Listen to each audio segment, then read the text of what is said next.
بچه خیلی خوشمون میکنم دارم امیدوارم شده سرحال باشیم و در کنار خانواده عزیز خود. خب بالاخره یک اومد یک کم کم خودمون طرف حوزه ادبیات من کناریات. امروز اومدیم به یه تحلیلی از جنگ فلسطین و اسرائیل، یا بهتر بگم حماس و اسرائیل، یا اصلاحش میکنم ایران و اسرائیل بپردازیم و یه موشکافی کامل ازش بکنیم که در اینجا قراره به 4 نقطه از تاریخچه قدرت نظامی و کمک ایران جنگ جهانی سوم و مردم مظلومی که همیشه و متاسفانه قربانی سیاست‌ها و جنگ‌های کشور میشه و خودتون امیدوارم همین ایران هست و به این رو تجربه.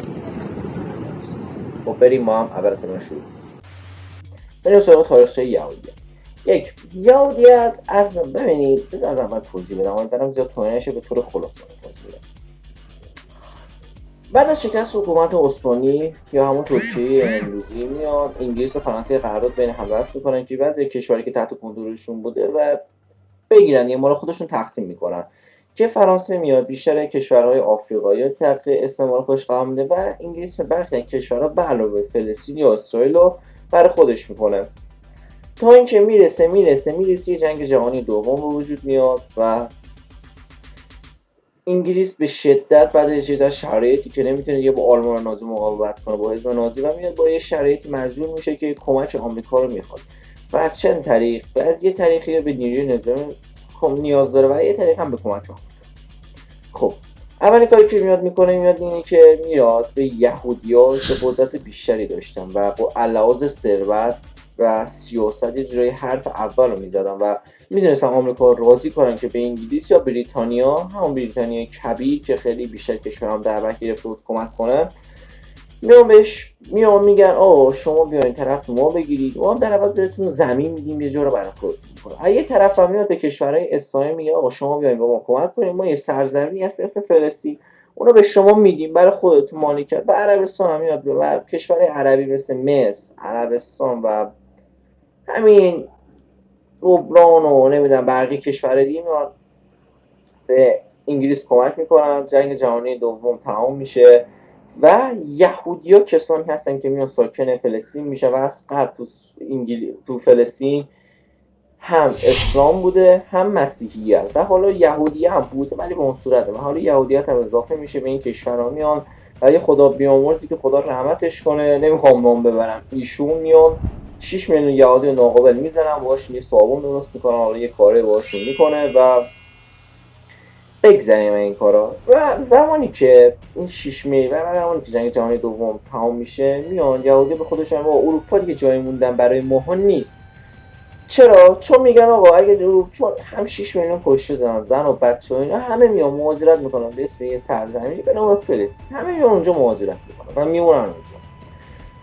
حالا بعد این مدتی 14% زمینا رو میگیرن و این باعث به خشم عرب میشه و همون اسلام ها که میگن آقا تو به ما قول دادی و فلان و اینا و حالا کلا حالا میگذره به اون صورت نمیاد، تا اینکه سازمان ملل و تا اینکه اسرائیل میاد به سازمان ملل میگه آقا من 60% زمینای فلسطین میخوام و با توجه که پشتیبانی قوی و قدرت نظامی که تو فلسطین تشکیل میده، یه قدرت نظامی تشکیل میده و بیشتر کشور قدرت مثل آمریکا پشتش بودن و میان این کشورها رو که پشتش میان با پشتیبانی اینا داره میگه آقا 60%ش از سازمان ملل میگیره و یه جوری میشه که بیشتر زمین‌های فلسطین رو خب الان میگیره دیگه.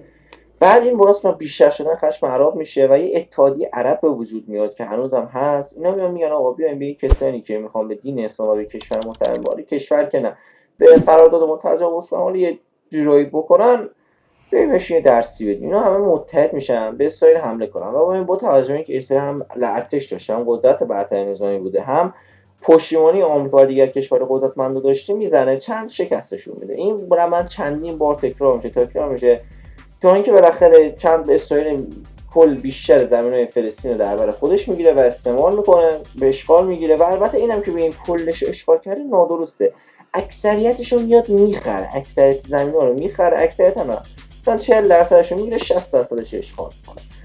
و این که کلا به کنار، این دفعه اسرائیل مثلا با حمله‌ای که میکنه میره بیشتر کشورهای مصر رو میگیره، بعضی از مرزاشو گسترش میده و با مرور زمان حتی مکی که میگه من مهدی اسلامم میاد با اسرائیل روابطش رو عادی سازی میکنه، با مصر روابط عادی سازی میشه و خب یه جورایی صلحی به وجود میاد.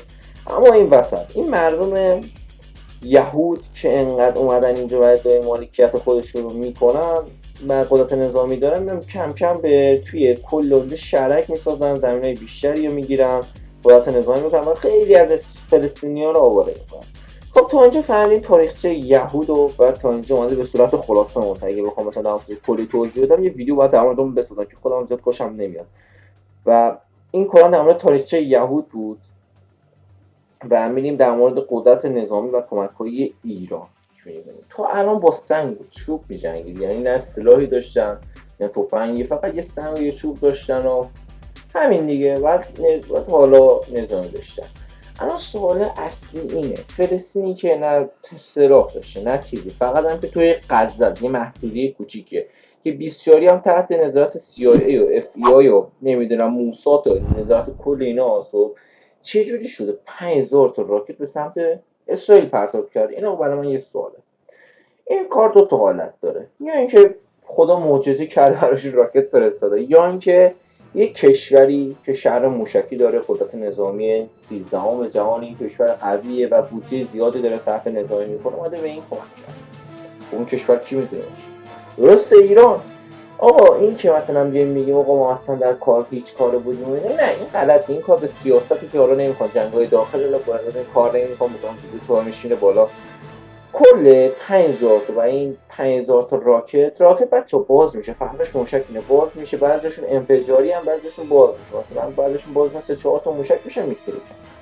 و کلا 5000 تا موشک رو چجوری میزنه به اماس؟ کار این نموده. به خاطر همین میگم جنگ فلسطین نه حماس. چرا میگم جنگ فلسطین نه؟ چون بعضی بیشتر شهرهای اون برش کلا با فلسطین اینجوریه، باش با هم نهار میرن، اینا میرن، همینا یهود و همین فلسطینیا.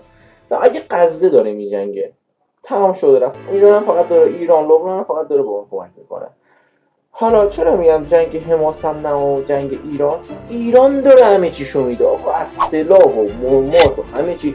شاید روسیه و فلان بده، اما کی داره به ایران به لبنان موشک میده؟ کی داره به یمن موشک میده؟ کی داره به کل اینا رو حمایت میکنه؟ ایران هم که داره این کارا رو میکنه و خودش شهر موشکی داره، شهر موشکی اندازه تهران.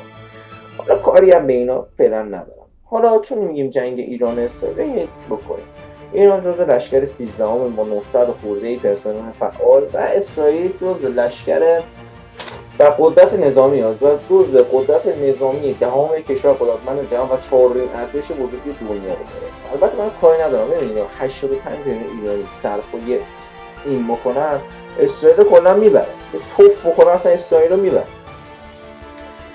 ولی خدا چند بکنه 3-4 میلیون اسرائیل کل جمعیت 3-4 میلیونه و از جمعیت اینا 85 میلیونه. حالا این به کنار میذاریم. ببینید این موضوع وقتی شروع میشه خب که یه روز تعطیل که یمنی دارن شعار میکنن، نظامی ها استراحت کنن و اینا، 5000 تا موشک میره به شهرک و اینا. کل شهر از شهرک ها رو فوت میکنه و زیان میکنه و باعث آجیل میشه. و کل کشورهای عربی که میان میگن آره ما مقاومت کردیم و فلان کردیم اینا، آره آقا این نبوده. اول از اینکه کل قدرت اینا که از ایرانه. دو اصلا شما اصلا کار اینی نبودین، خدای شما اصلا دل و جرأت جنگیدن نداشتین، سلاح اما، نیرو اما، آموزش اما. حالا بگذاریم سیاسیش نکنم میریم تو. ببینید همین الان که داریم حرف میزنیم، خود اسرائیل یه سلاحی داره به اسم گنبد آهنی که هر 5000 دلار بابت یه موشکش میده و 5 میلیون دلار برای هر آتشبارش میده. یعنی چی؟ یعنی آقا هر آتشبار میتونه بین 100 تا 200 راکت رو بزنه و 50 میلیون دلار داره. یعنی هر موشکی هم که برس 50000 دلار به اسرائیل آب میخوره و اسرائیل ادعا میکنه توی دریا، زمینی، هوای قدرت برداره که اینجوری نیست. ایران با 5000 تا موشک زد بودش که البته ایران هم نمیگیم چون بعضی برمیخوره میگیم حماس. کلا اینو بذاریم کنار، این قدرت نظامیاشون بود. منم که اینو فقط خواستم توضیح بدم که آقا اصلا حماس نیست کار ایرانه و اونم چجوری داره میکنه. همین بودجه‌ای که ما الان باید با کارت بریم، قرانا پولی بود الان کارتیه، پول میکشیم، مالیات میره برادر، هر کارتی مالیات میکشیم اینو اکثر بخشش میره از سال 85 تا به بعد مالیات باعث شده بودجه بیشتری بگیری که قدرت نظامی ایران برابر باشه. و به ایران هم حق میدم. چرا؟ چون الان اگه نزنه فردا اسرائیل ایران رو میزنه. و بچه اگه نکاتی تو این ویدیو جا گذاشتم لطفا شما به من بگین و ببخشید انقدر سریع حرف بزنم. حالا ما میگذاریم اینجا. چرا من دارم مثلا میگم آقا به جای اینکه مثلا بودجه بدی به یمن و لبنان یه ذره بزن به بخش اقتصاد خود، یه ذره حرف دلیه، بعد رفتی به موضوع ویدیو نداره. به جای اینکه مثلا 4 میلیارد نه بیشتر 20 میلیارد فرض هزینه و موشک کنی که بدی به اون هرز خودت کن، بذار تو خودت. آقا اگه بی‌نیازی به مردم برس. الان ما نباید وضعمون اینجوری باشه. ما به عنوان یه آریایی، به عنوان یه ایرانی که اولین تمدنیم، بهترینیم، حالا برش من فشار میخورم. حالا چرا من دارم این قضیه رو میگم؟ 3 تا حالت داره. 1 تاریخچه دور قدرت نظامی، 3 جنگ جهانی سوم که اصلا به همین دلیل ویدیو رو گرفتم که بگم این ویدیو اونور به عنوان یه هشدارسازی بده. ببینید 3 تا تئوری هست که میگه جنگ جهانی سوم به وجود. تئوری شامل از اینه که جنگ جهانی سوم تو چه زمانی به وجود میاد و به چه دلیل. جنگ جهانی سوم به 3 دلیل به وجود میاد. دلیل اول، روسیه شدت تنشش بالا میگیره با اوکراین و مجبور میشه برای اینکه اوکراین رو متوقف کنه به آمریکا حمله کنه و با آمریکا حمله کنه و پای ناتو میاد وسط. و پای ناتو که میاد وسط، پای اتحادیه اروپا هم میاد وسط.